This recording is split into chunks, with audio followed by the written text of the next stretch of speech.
I've always had this sort of restlessness inside of me to find the path, the tradition, the person, the community, the perspective that was somehow going to fix me. I almost had this sense like if I wasn't careful, I was going to somehow do life wrong. And so I was always looking for the right way to do life. I was looking for the map or the thing that was going to tell me what was right.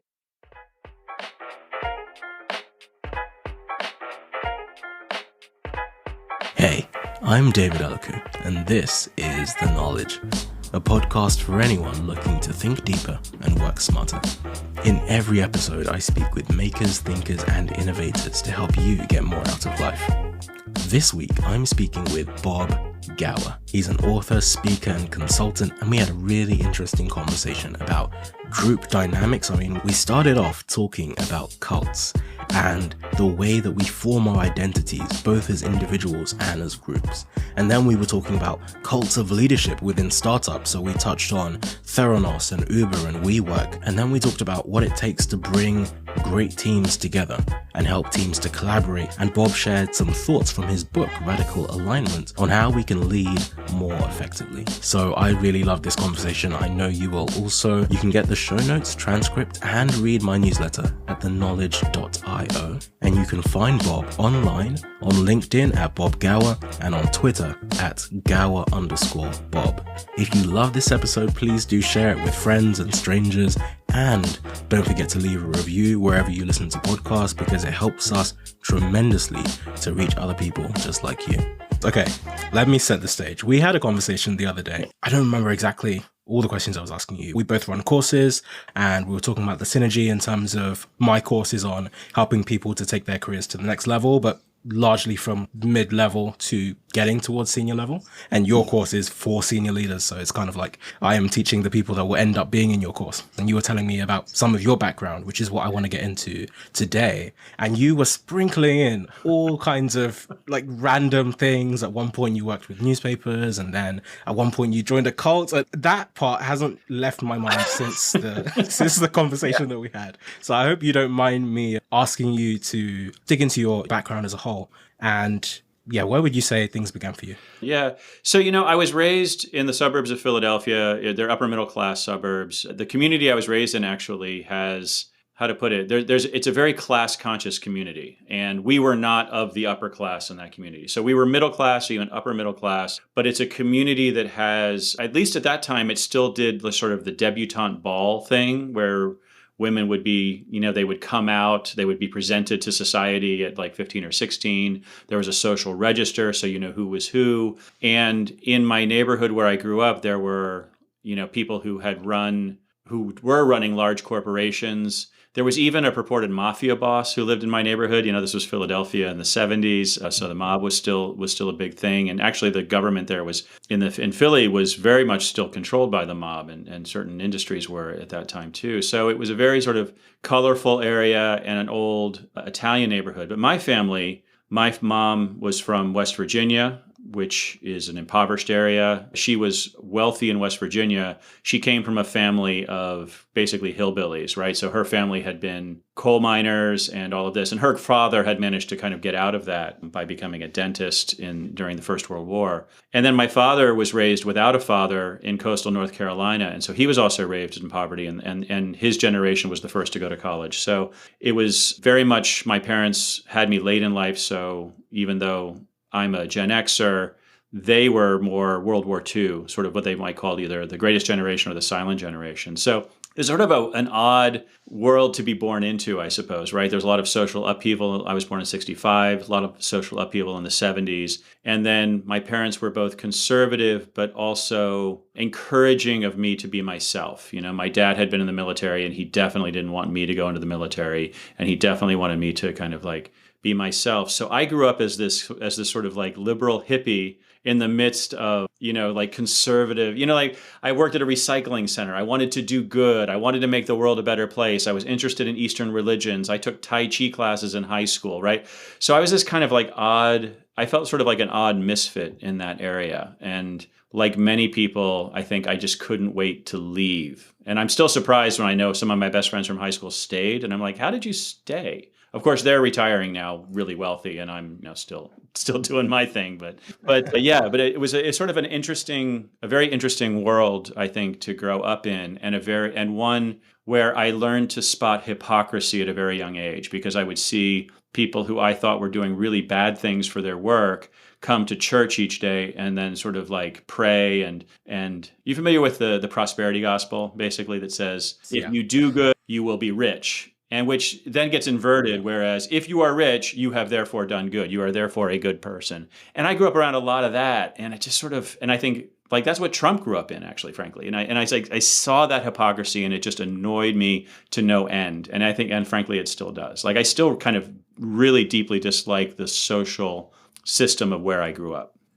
So that's where it started. Yeah, that's a great introduction. Yeah. No, the prosperity gospel part, I empathize with that a lot. So I'm originally Nigerian, and I came to the UK from Nigeria, but we have a huge culture of kind of Pentecostal Christianity. Right. And, well, not the whole of Nigeria, but, within the Christian part, there is a lot of prosperity preaching. And it's so interesting how, I don't want to use the word like insidious, but I think it is very interesting that, like you say, it's almost the reverse.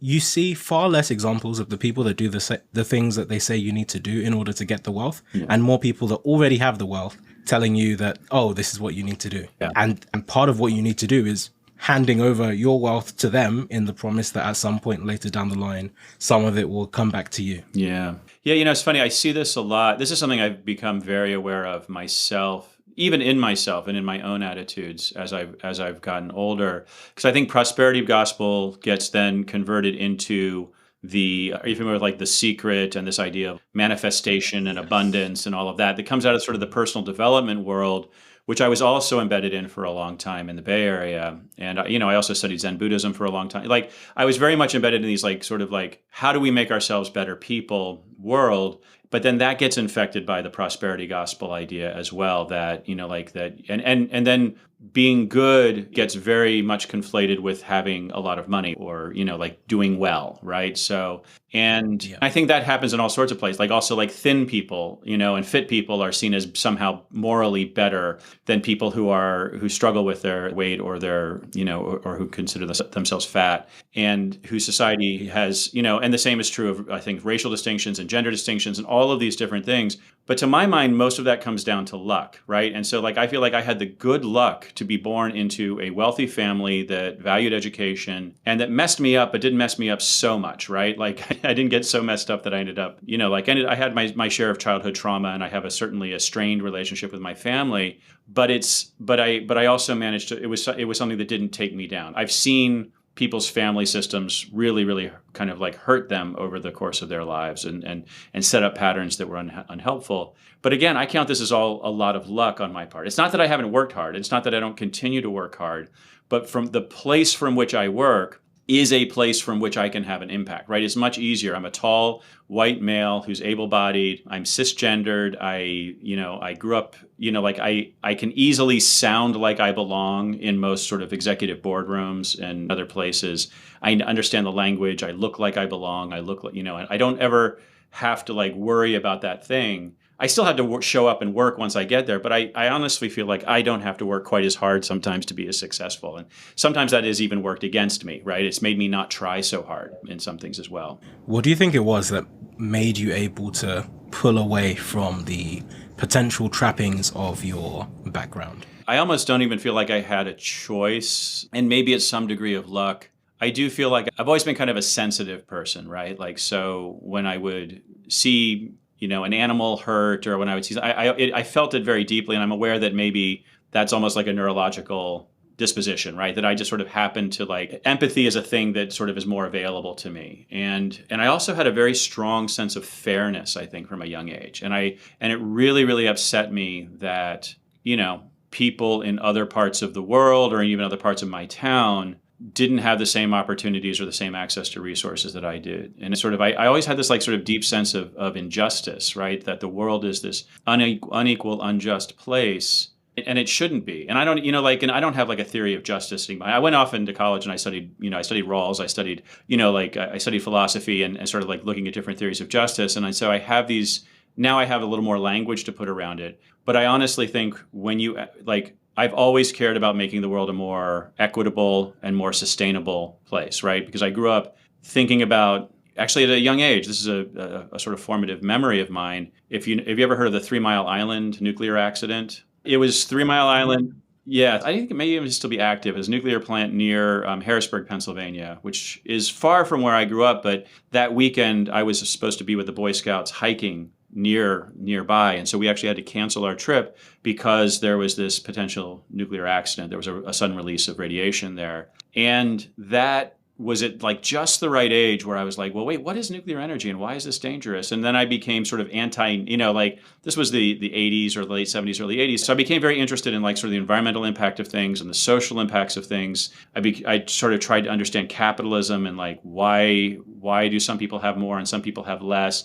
All of these questions have always been sort of central questions for me. They've always been things that have kind of bugged me, and I think I've always been looking for answers to. And I don't know exactly why, because it's not necessarily from a position of like, it's not like I came from wealth and power. I came from a certain amount of wealth, but I know some people that grew up, like there's, the people that grew up extremely wealthy who then dedicate themselves to sort of social justice on the other side of that. And they have resources to throw behind it. I never had that. I always felt at both limited by the financial system that I grew up in and a critic of it, right? Yeah, the church thing you mentioned was interesting. It made me think of just yesterday. I was listening to a story, well, not story in the literal sense. It was a historical event. I think it was quite a number of years ago, probably, I think sometime in the 80s, but there was a church in the US. I can't remember exactly where, but it blew up essentially. And the time at which it blew up was at 7:05, and the choir practice was meant to start at 7 exactly.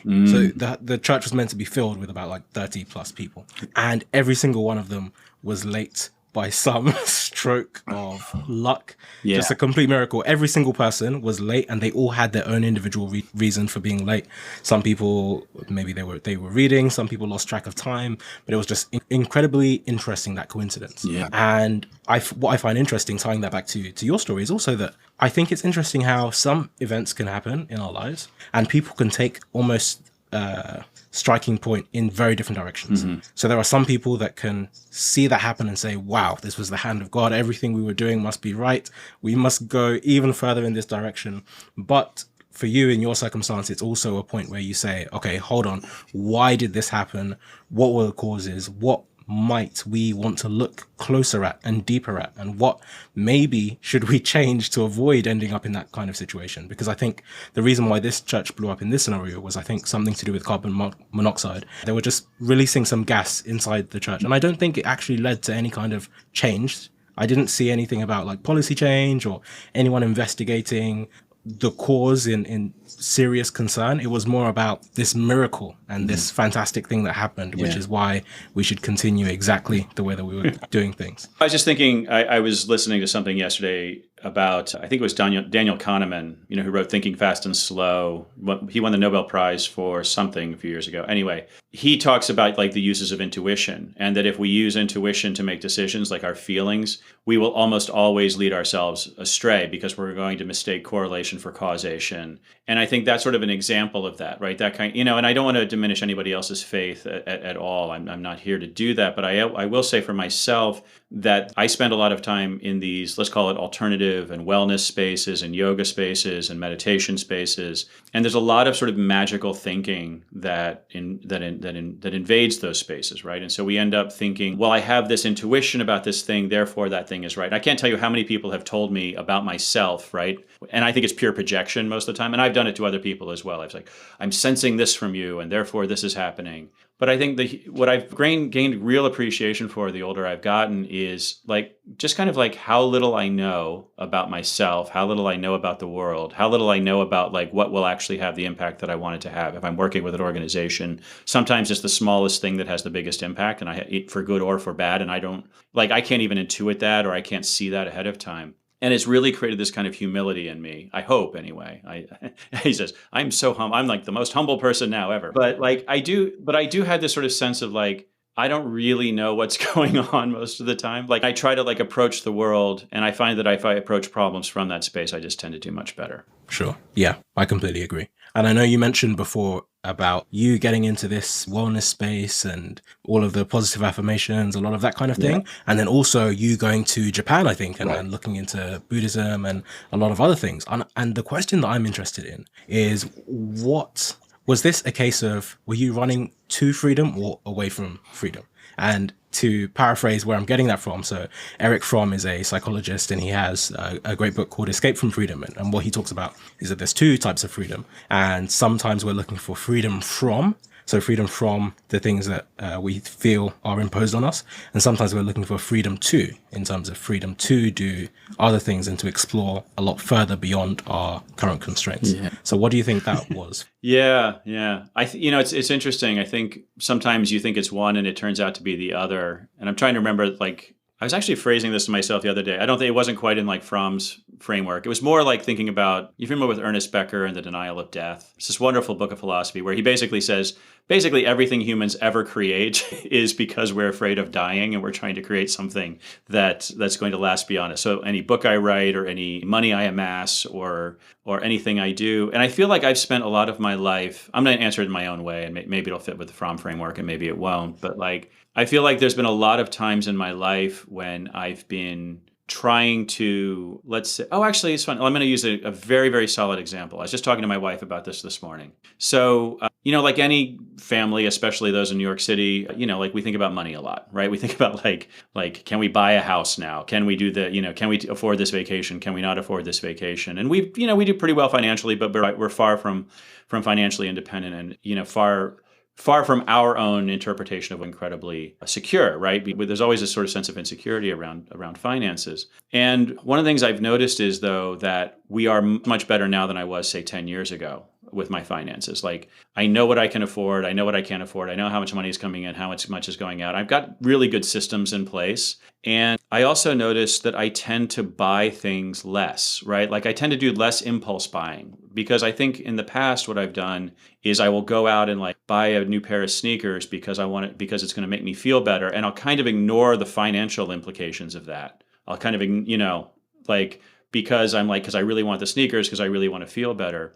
But what's interesting is that the more sort of like in control and systematized I feel about my money, and the more modest I've become, the more I don't need to like flash money to make myself feel better. I don't even need to like demonstrate to the world that I'm wealthy, right? Like there are times when I have to like dress up and go to a fancy restaurant in order to make myself like feel like I'm a part of the, like, look how New Yorkers, right? We're always so status conscious. And I'm like, look at me, I'm at the Plaza Hotel having a martini, and because I'm fancy, but inside I don't feel like quite like I am. And I think kind of like this is sort of, maybe it's freedom from and freedom to, but like, I think much of my life, there are times when I felt like I've been seeking a new experience. I've gone out for a new experience or a new skill set or just a new experience. Like I've gone out to kind of like, and I'm very much experience focused. Like I enjoy collecting people. I enjoy collecting experiences, trying new things. I enjoy these things a lot. But there have been times when it's been a running away from something inside of myself. It's been times when it's like,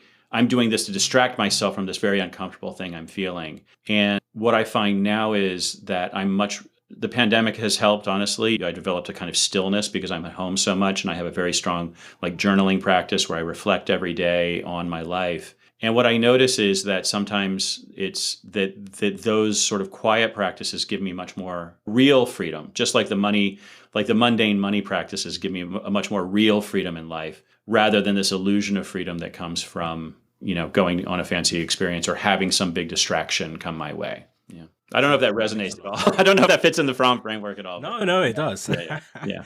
No, it does. So one thing that I'm interested to know is, I'm not sure what the exact timeline is between some of these more exploratory phases of your life and whatever the traditional route might look like in terms of the time at which you're expected to go to college or the time at which you're expected to start working. How do you find that delineation? And I guess as a consequence of that, was there something that you learned from that period of exploration that maybe changed your trajectory in some ways? Yeah, 100%. So I've had anything but I think a traditional trajectory. I certainly did go to college at the right time. the right time, right? But I also went to 3 different colleges and had like 4 different majors and took 5 years to get out, which was uncommon. I think it's more common today than it was in the 80s when I was going to college. So I also studied things kind of pointedly that had no value, like or no material value. So my degree was in essentially philosophy at its core. And then I went to a school where you could kind of like write your own degree. It was sort of this very experimental college is where I graduated from in Arizona. And so I also did a lot of I'd call it traditional craft, which sounds very, very hippie now. But I was doing furniture making and doing pottery, like traditional pottery on the wheel, and then making traditional furniture. And then I was also writing papers on different aesthetic traditions around. I was especially interested in the Shakers, which were sort of a 18th century religious movement here in the U.S. that created a whole style of furniture, which you still see all over the place in the U.S. Shaker tables and Shaker chairs are still very, very common. And I was very interested in sort of the aesthetic traditions and how the philosophical and religious foundations of those communities informed the aesthetic traditions.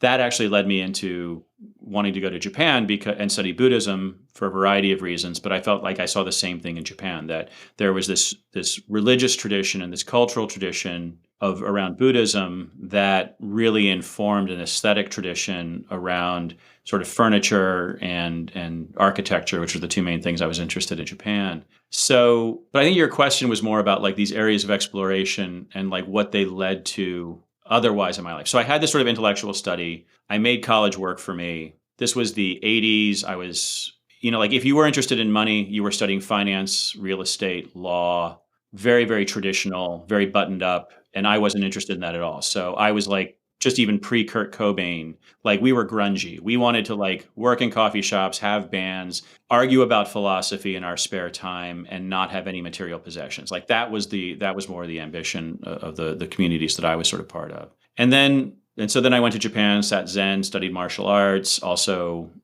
got into trouble with, chasing women and drinking a lot as a youngster and kind of doing those things as well. And what I found is, I think, that I've always had this sort of restlessness inside of me to find the path, the tradition, the person, the community, the perspective that was somehow going to fix me. Because I think this is going to get maybe a little more personal, but like, I think I've always had this sense, and I don't know if your listeners or if you will resonate with this, but I almost had this sense that like I was going to do it wrong. Like if I wasn't careful, I was going to somehow do life wrong. And so I was always looking for the right way to do life. I was looking for the map or the thing that was going to tell me what was right. And what's interesting about that is I think the more I study things like moral philosophy, especially recently, I've kind of returned to my study of philosophy and looking specifically at moral philosophy. I'm like, it's really more the quality of question that matters and the quality of answer that matters. And I think that's something that's taken me a long time.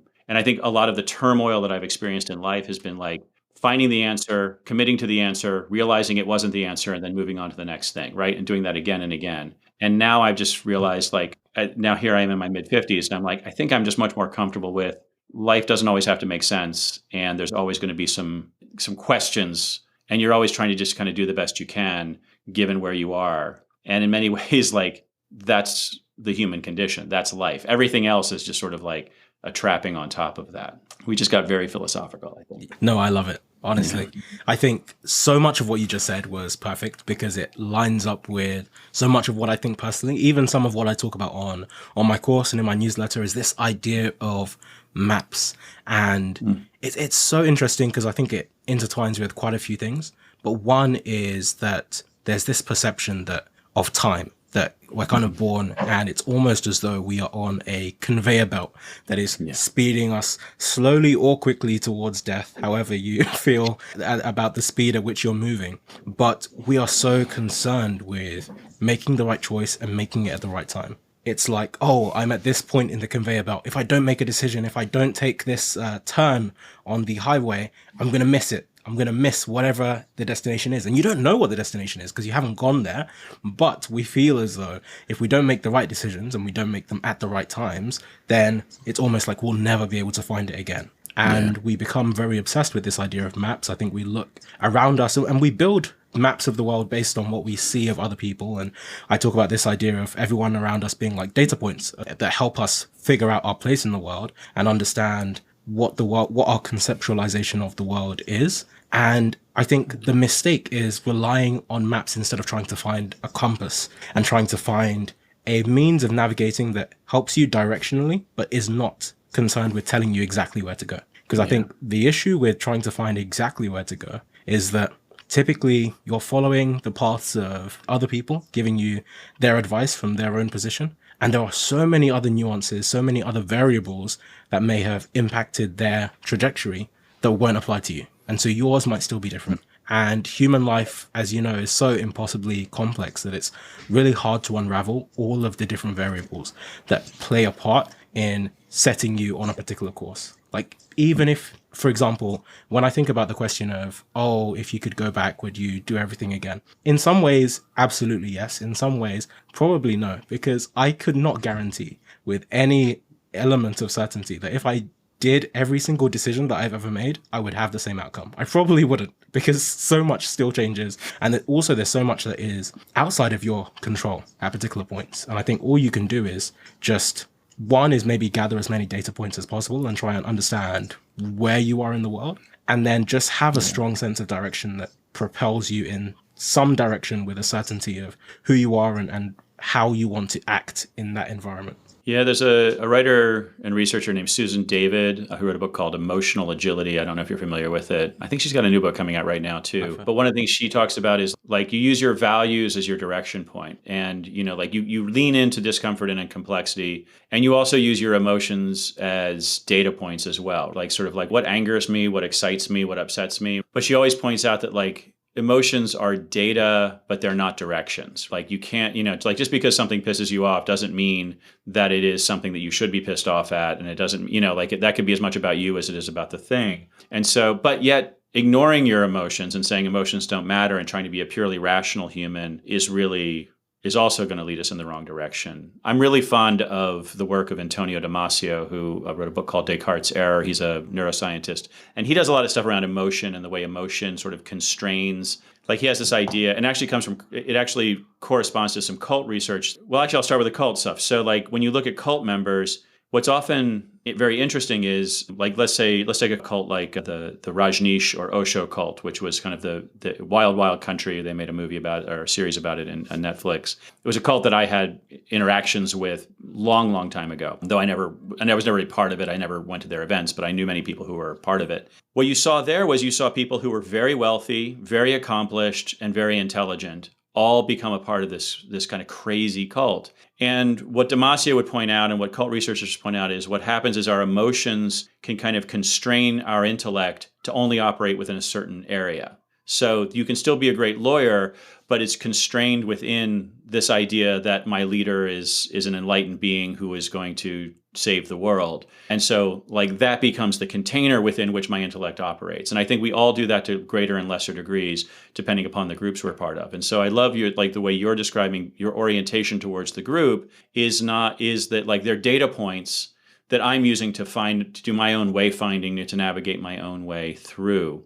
And I think the sort of the danger of organizations, and this is like where my work comes from, frankly, is I'm very interested in how do groups of people come together to do things? Because it's such an important part of human life, right? Like every single thing that I've ever done that has been meaningful and satisfying and exciting with my life, every single thing I've done with other people, right? It's raising a family, it's creating an artifact, you know, doing some art, doing a work project that I'm proud of, creating a home that I'm proud of, right? My wife, you know, like she's curating an event tonight that we're setting up for artists here in New York City. And like all of these things happen with other people. And yet so often other people are also, you know, the source of so much strife in our lives and also so much the source of social dysfunction. When you like, not to get all, what is it, Rule 34, what about Hitler about it? But like Hitler by himself, like he would have been just this crazy dude, right? Like, but when he got this group of people around him to do stuff together, that's where the problem really develops. And so not only are I think our maps the problems, but gurus are also become the problem, right? Like thinking that somebody else has the right. And it's so tempting, having fallen into it myself, it is so tempting when you are feeling vulnerable, when you are feeling insecure, when you're going through a different, you know, like I joined a cult when I was going through a divorce and had lost a job all at the same time, right? So I was kind of like insecure in a couple of different ways. And in steps this group saying, hey, we've got the answer. We see your idealism. We're going to harness that and we're going to help you save the world and give your life meaning. Plus, we think you're amazing. They do this thing, this love bombing thing when you first come in. And then all of a sudden you kind of find yourself, your whole life is sort of wrapped up in this path that doesn't really at the end of the day serve you, because the charisma, because the story, because the narrative, because the surety has all kind of pulled you in. And I think that's like sort of like the work that I'm trying to do, is trying to understand, how do we create people coming together to do things in ways that are healthy for all of the people within that system, that really feel, and that also are healthy for society as a whole, that create a more equitable society, that create a more just society, and create a more sustainable human presence on the planet. And I think these questions, as you use the word complexity,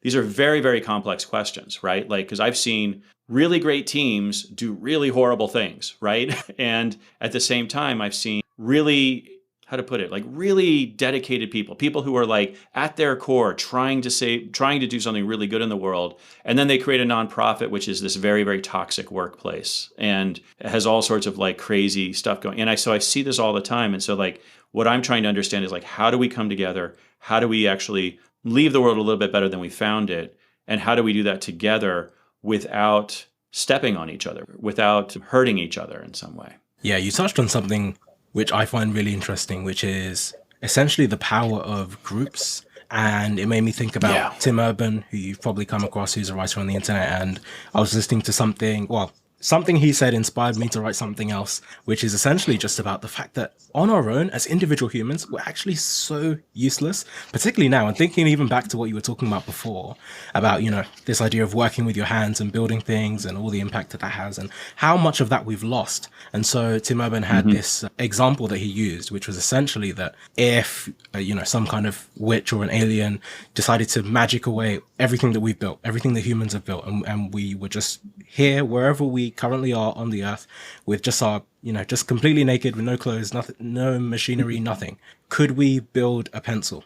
And the answer is that we probably couldn't, because it's so interesting when you think of the, I guess it's the, like, where does the human exist? Does the human exist as the individual person, or as almost like the ant colony, where the ant colony is really the mind? And the ant colony it's only together and as a group that we can often create and have a much larger impact on the world. That's not to say that individuals can't. Even still, like the way that the work of individuals passes through to the wider collective is through others, right? It's disseminated through others. Even Einstein was not handing out pamphlets to every single person in order to disseminate his ideas. They were able to spread through the collective of scientists, right? And through this broader organization and through this broader idea that there's a community of people that are dedicated to this thing and they are committed to furthering certain ideas. And so I guess, there's so much wrapped up in this idea of, as individuals, we try and find our identity, and often we try and find our identity in groups, and we try and find our place in the world and try and find our orientation, as we've discussed. And it's interesting how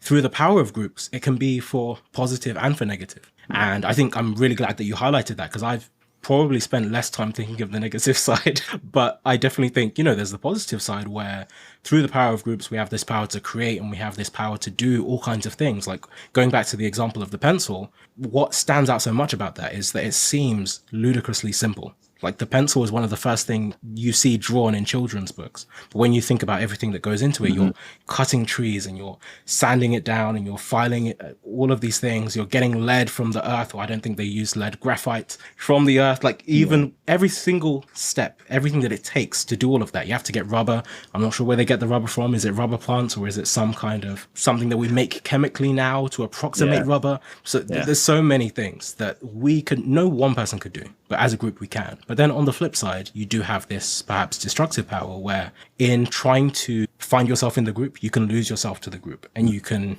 become assimilated into this mass that takes you anywhere, and you lose maybe some sense of agency and a sense of being able to maintain who you are and your values, like you talked about before, about how important values are. So I'm interested to know, just from what you were saying now, because you also highlighted the importance of the leader of the group as well, and how much of an impact the leader of a group can have on swaying its direction and swaying its impact. And I'm interested to know your thoughts on where well, whether or not you think at all there is a leaning of power between the impact of the leader of the group and the impact of the community within the group itself. Yeah, there's so much in this conversation. And I think kind of going back to sort of some foundations and first principles, like the place that I start from is, look, that humans as primates, we're a very kind of unique primate in a lot of ways, but we're unique not necessarily in terms of brain size, but what we're unique in is in terms of social behavior. So there's a biologist by the name of E.O. Wilson,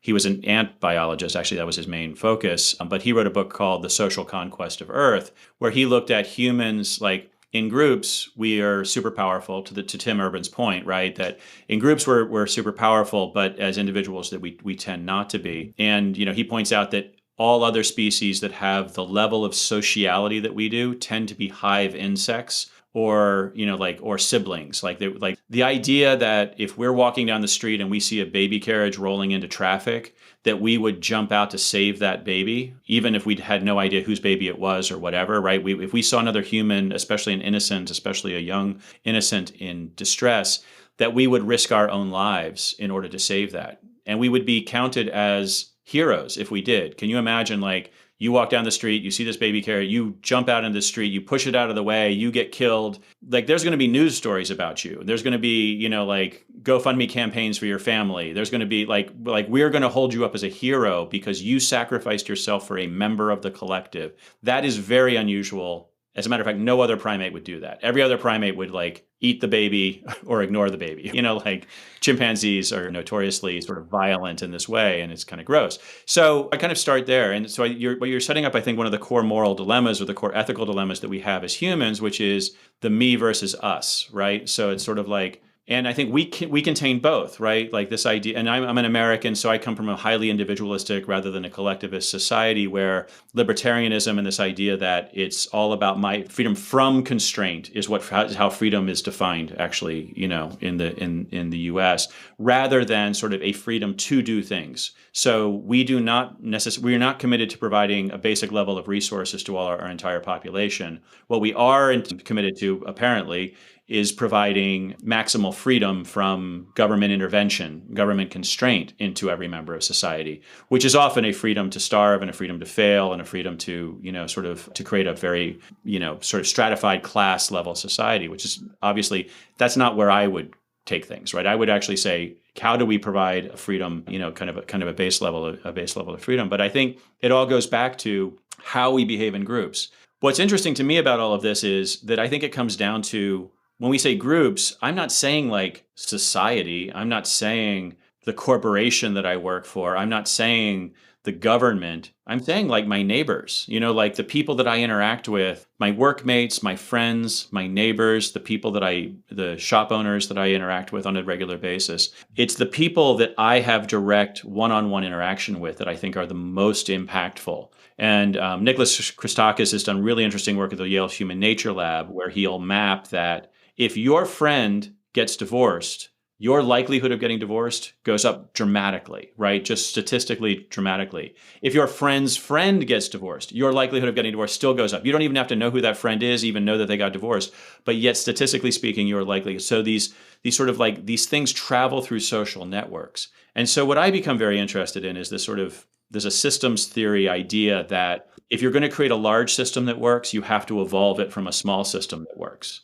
You can't build it from scratch. I cannot build a government from scratch. I cannot build an economy from scratch. I have to start off with a small system that works. And so to my mind, that becomes the team. So I've focused my work mostly on developing either better team leaders or better teams, because I'll work with leadership teams. I'll work with teams sometimes to help make them better, or helping those leadership teams develop the sort of like structures and systems that support better teamwork within their organization, right? So rather than treating people as isolated individuals within the organization, I want to treat them as members of a social unit that is there to deliver value in some way. So that's really, and I think to me, that's the mindset shift that I'm trying to kind of take in my work, which is away from creating organizations as collections of individuals, isolated individuals, to creating organizations as collections of small teams that are able to kind of work together as both social units and units of sort of production and value, or value production. And I think that to me is that's how we begin to account for the complexity of modern life, is by sort of focusing on the networks that we are a part of. And we can do that as individuals, but I think we can also do that as organizations. So that's kind of where I take that work. Sure. So to bring this out of the abstract, how does that look day to day? So, and I know we're very much getting into the territory of your book, which is Radical Alignment, and a lot of the work that you do now. So yeah, let's get into that. Yeah. So, like I look at this as almost mundane. So I've learned, and maybe this is my own prejudice, right? Because I was in a cult and I followed a charismatic leader, but I've also seen the dangers of charismatic leadership. And I see that leadership, we often use people like Steve Jobs or Elon Musk or, Larry Ellison, like it's all tech people now, right? Those are the great leaders of our era, right? And then there may be some like sort of like more moral or philosophical leaders too, but like the people, and we tend to hold them up, and frankly, they tend to be jerks, they tend to kind of like, they tend to be charismatic and they tend to be jerks, right? Like, which is weird that those two things go together. I love Jobs. I love using him as an example because I do think Jobs actually was a really good leader. And I've known people that work for him. I actually know his former chief of staff fairly well. And he was difficult. He was a difficult human to work with. And he did some things, morally speaking, that I find repugnant, like denying that he was the father of his daughter and having to be forced by the courts in order to like pay child support, like as one of the wealthiest men in the world. Like I find that morally repugnant. But I think what happens is that in the consciousness that we begin to think of leaders as jerks, as decisive visionary jerks, right? Like that's almost like the model we have. They see things that other people don't see. They can tell stories in a way that other people can't tell them. And they don't care about anything but being successful. They're single-minded and focused. And that's frankly, I think, how we end up with, I'm watching the Theranos TV show now, and I also read the book, like that's how we end up with Elizabeth Holmes, right? Who idolized Steve Jobs, but she idolized the wrong parts of Jobs. What made Jobs actually a great leader was that when he came back to Apple, 25 years ago now, right? He came back after having been kicked out. He said, look, we're only going to build 4 things. We're going to build a portable and a desktop machine, one for each for professional and for personal. He could just create a 4x4. This is what we're going to create. We're going to focus. To my mind, that's what a leader does. A leader says, this is what we're doing. We're focusing on these things. And he had the great vision to know what to focus on as well. But a leader doesn't have to even have that. They just have to have the ability to kind of constrain the attention of that group into something that's valuable. And then, frankly, a lot of the rest of it is getting out of the way. A lot of the rest of it is bringing the right people in, letting them develop the sort of the social environment that works.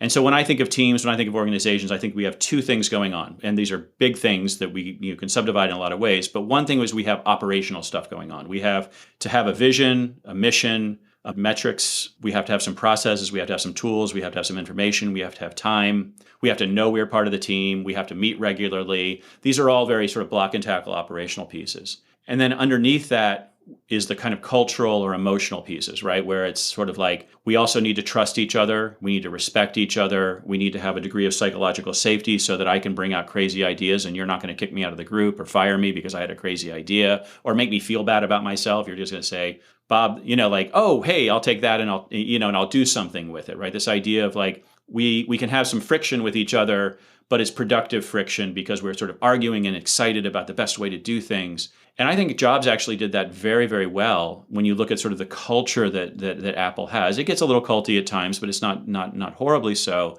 But you have people that are focused on real problems, focused on really interesting design criteria, and he hired and brought together like this very unique group of people that was able to like iterate towards, frankly, some very, very some magical stuff. I mean, I love my Apple products, obviously, and I think to my mind, and that to me, like that's what my work is about. So my book is about sort of a framework that I created that helps with the emotional piece. It helps people understand each other and begin to build the foundations of trust, begin psychological safety, which are so essential. They take a long time to build often, and they can be destroyed almost instantaneously, right? Like if you betray somebody's trust, that person will not trust you for a very long time, if ever again. And so the framework that I created essentially it helps begin to take us through Tuckman's sort of developmental model, right? So forming, storming, norming, performing, right? We get the group together, then we have to like rub up against each other and figure out, like where there's friction, where there's not friction.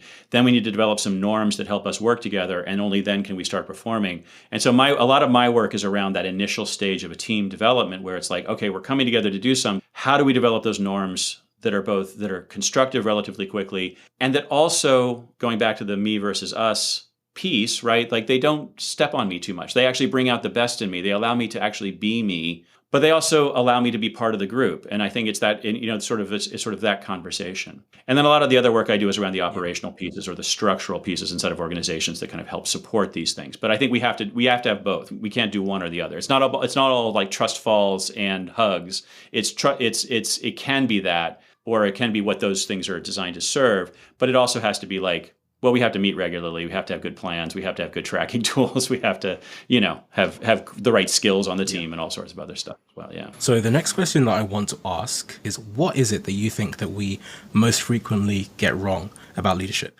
And the reason I ask is that when I think of some of the people you just mentioned and this idea of charismatic leadership, and even the idea of cults that we've discussed as well, what I find fascinating is that on some level, we deeply crave cults. Like we really want leadership. We love this idea of someone that will come along with clarity and that will build trust and that will almost lead us to the promised land and that will galvanize the troops. And there are so many scenarios where that is exactly what is needed. And that is exactly what people want. And so I think what you find in many of those scenarios is those types of people are incredibly rare. Like most people, if you were to go out and do a poll and ask people, how's your boss? Most people's bosses are not galvanizing them to jump out of bed at 2 a.m. in the morning and crack on and work all hours because they love what they're doing and they believe in the vision. They're doing it out of a sense of compulsion. They're doing it because they're usually miserable. They're usually trying to get some money, trying to do things for themselves. So it's almost, I am here to serve myself. I'm not here to serve the cause. And not that there's anything wrong with that, but that's typically the idea. And so what I find fascinating is that typically we're constantly straining against this dynamic where it's only once someone comes in that fits this model of almost something that we want and we look for. And there are elements of something that we're looking for, at least, not that they are the perfect encapsulation of that, but there are elements of something that we look for that we see and people gravitate towards that.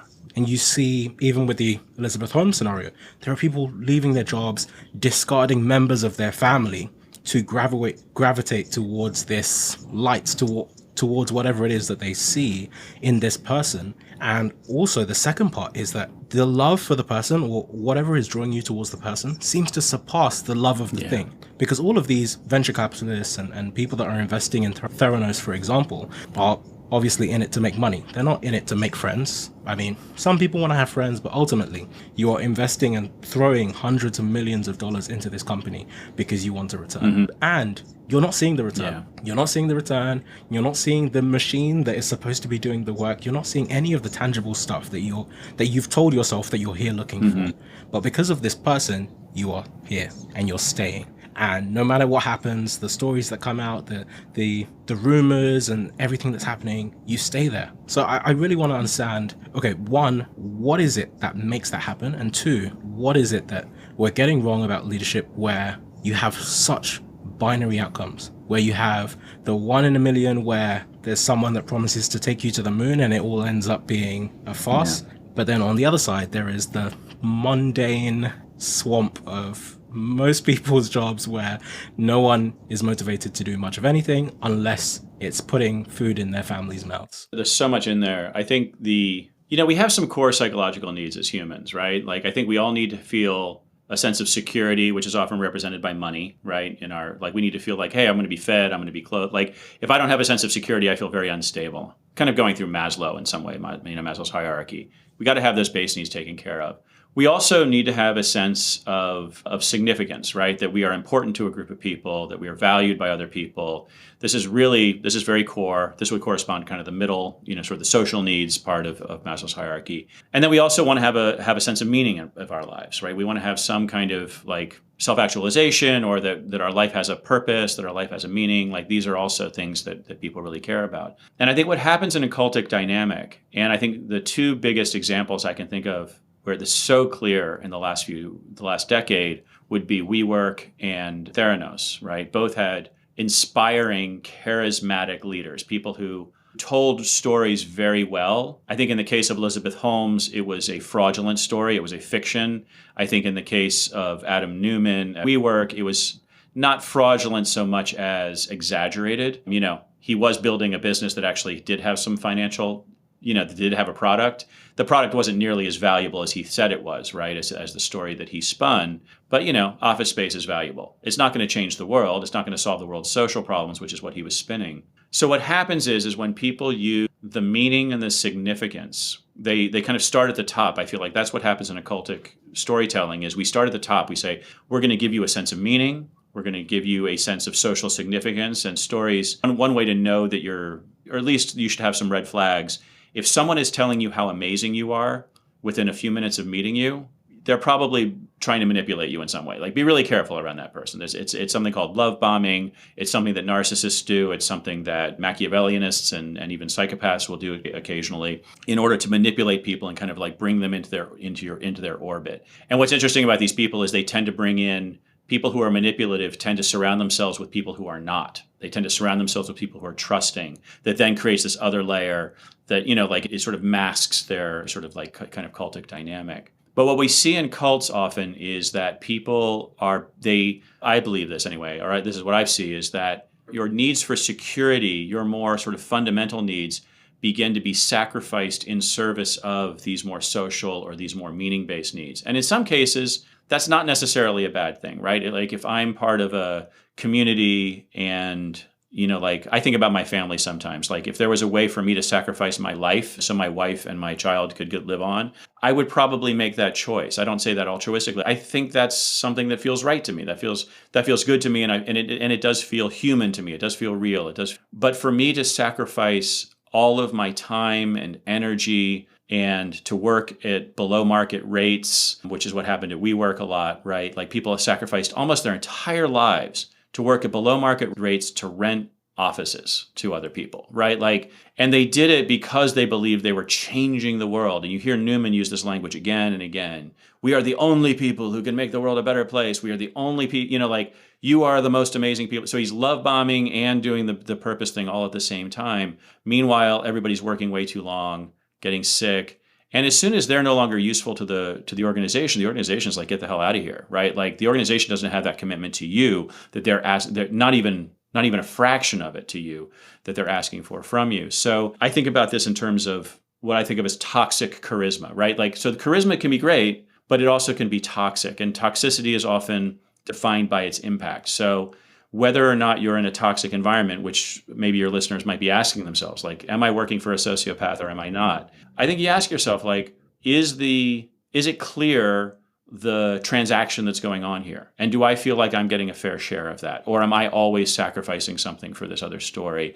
And do I feel a similar sense of commitment from the company to me that they are asking for from me? And I would say in capitalist society, this is almost always out of balance. It's almost always that the collective, as represented by the company, is asking more from the individual than it's offering to the individual. Yeah, so look at the results, and also maybe ask your friends if it makes sense to you, because often we get wrapped up and like, hey, this person sounds great to me.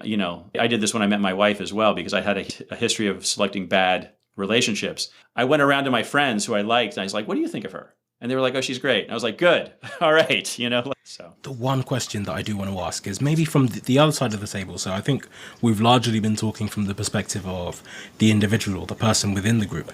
But from the leader's perspective, what do you think is the highest value thing that you can do or implement or be? And the one caveat that I'll add to this is that I think sometimes we talk about all the soft skills and we say, oh, a leader has to be just nice and do these nice things. But if a leader comes in and all they do is be nice, sometimes they are also the people that get run over and they are ineffective and the business doesn't go anywhere because they can't strategize effectively. They can't move things forward. And so I think there is also a balance inherent there where there are super important soft skills that you need to have to be able to lead great teams and to be able to galvanize people and get people to do things. But I think on the other side, there is also the tangible impact piece. And I think you slightly touched on that before in terms of the other mechanisms that you need to be able to bring. But I think there's a balance there where you also get a lot of people that just default to KPIs and they default to, okay, here's the metric, here's what you need to do this month. You have to make this number of sales. We have to push out this number of features. Okay, done. That's it. And that's where you get cultures that are people just, coming in and pushing the clock and just coming in, serving their hours, serving their time and going home. So I guess the question is maybe it's either, how do you find that balance, or what is it that you think is the most valuable piece that a leader needs to have? Yeah.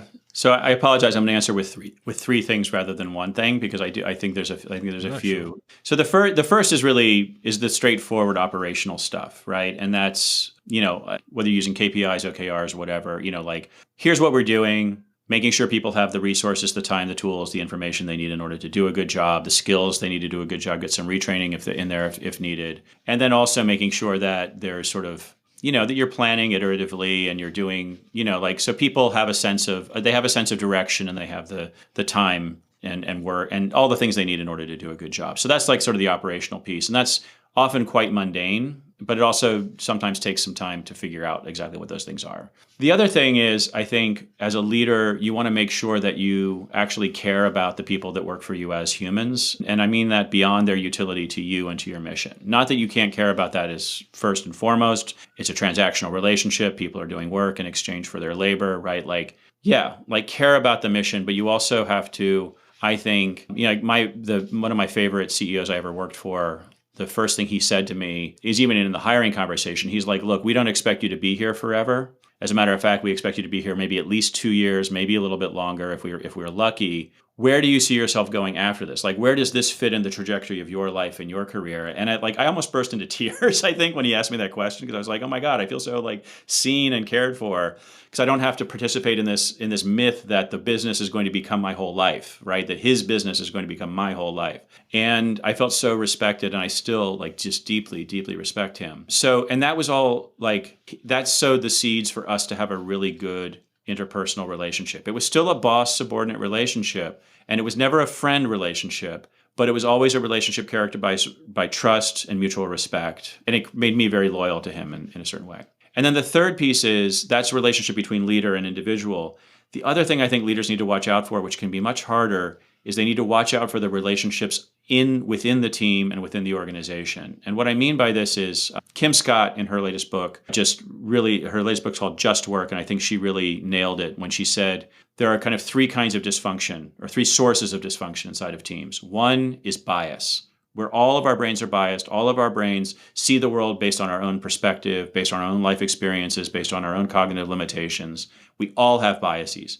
It's up to the leader, and it's up to all individuals to make sure that bias isn't running the show. So if I'm a white male leader, I want to make sure that I have some black females or some people who don't look like me, who don't come from the background of me, who I trust to call me out when I'm being biased, when I'm, and who I even specifically seek, and maybe even in some cases pay, to specifically bust my bias. Like when my wife and I wrote the book, we hired a transgendered person of color to read the book and make sure that our language was as inclusive as it possibly could be, that our bias wasn't running the show. We have to bust our own biases. But the other things get much more problematic, right? So bias is not meaning it. I messed up, I excluded somebody, said something stupid, didn't mean it. Sometimes bias can metastasize into prejudice, which is where I'm suddenly now saying, this is my real opinion of somebody who has a different identity, right? Like I believe my own bias. I bought my own BS, essentially. And then the third is bullying, which is being mean about it. So not meaning it, and being mean about it. Bias, prejudice, and bullying. What she points out is that bias, sometimes you just need to point it out to people, and that's very helpful. And so everybody's biased, and so we need to create a group environment where we can all talk about our biases, and I can talk about your biases, and you can talk about my biases, and we can just kind of like, we can be open and honest and real with each other. And sometimes it creates some friction, but it never blows us apart, and it always leads to a better situation. But if somebody is expressing prejudice or bullying within the organization, those people need to go, or they need to face consequences immediately for what they're doing. Those kinds of behaviors are just not acceptable, especially bullying. Prejudice, like if you can keep it out of the workplace, maybe, right? But we need to create consequences, and often we need to get rid of those people. What's challenging for leaders is that bullies will often, if you are higher in the social hierarchy than they are, the bully will be very nice to you. You will not see the bullying behavior. So you have to do skip level interviews. You have to ask other people how they feel about each other.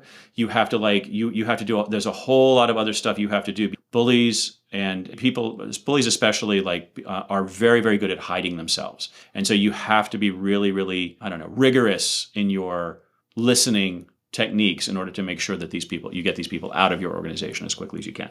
And as soon as you detect them, get them out, right? Do not try to nurture them along. I'm sorry, the cost of keeping that person around, the cost of having, no matter how brilliant they are, no matter how well connected they are, no matter whether they're the nephew of your boss, whatever, the cost of having that person on your team is frankly most often fatal to the team's productivity, functionality, and that social environment you're trying to create. Hope that was helpful. That was super helpful. And I'm sure that is going to be tremendously helpful to all the people that are going to listen to this. Cool. Yeah, just thank you. Thank you so much for your time. I really appreciate it. Thank you, man. It was so helpful. This was fun. Thank you so much for tuning in. Please do stay tuned for more. Don't forget to rate, review, and subscribe. It really helps the podcast. And follow me on Twitter. Feel free to shoot me any thoughts. See you next time.